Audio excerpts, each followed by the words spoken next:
This is going to be a quick tutorial on how you can do the twill weave. So with the twill weave, what we're trying to do is create these diagonal, we call them whales. So sometimes I'll call them in class diagonal lines. So you just have to really focus and make sure that you are creating that diagonal line and that you're not accidentally going in the other direction diagonally.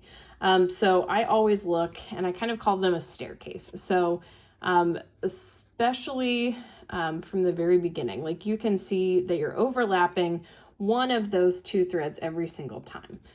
So I just kind of look to see, okay, which side am I coming from? What's the closest stair step that I can see?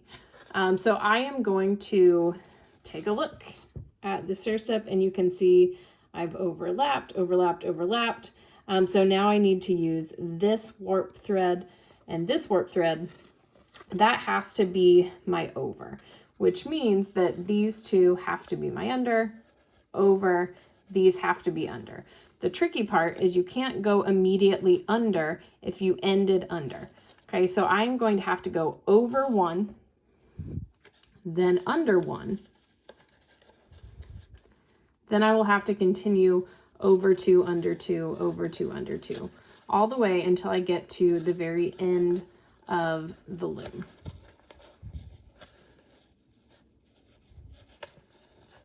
Okay, and I'm going to end with an under one.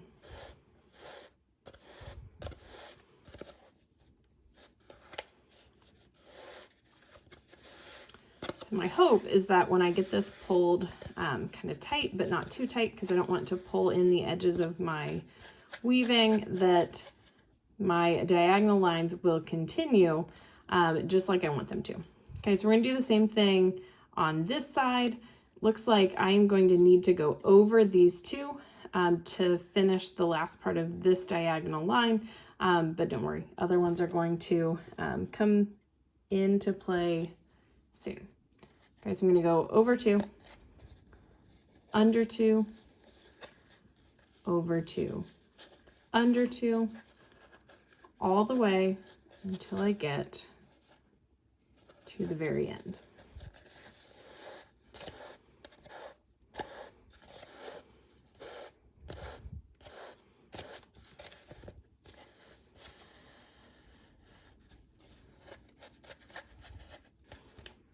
Okay, so again, I need to go over these two, so I know that I need to go under these two.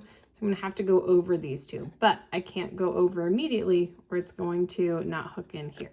So I have to go under one, over one, and then continue over two, under two.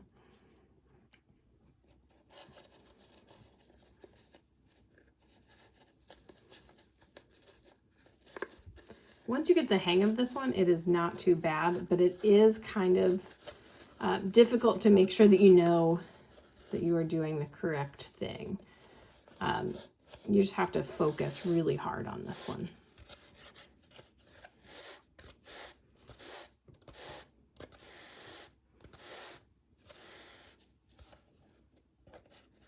If you get a knot in your yarns, no big deal. Work them out with your fingertips. They usually come out pretty easily.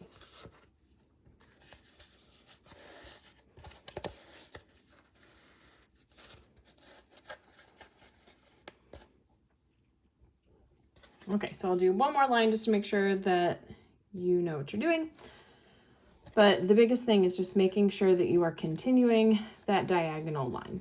Okay, so I know I need to go over these two because I ended my last line going over these two. So I've got to shift it over in the same direction that my diagonal is going, which means that I need to go under these two.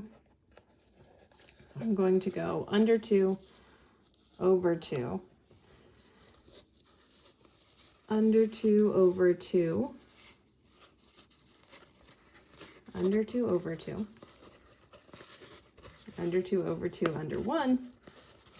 I'm just going to keep that going until I get all the way to the bottom of my loom.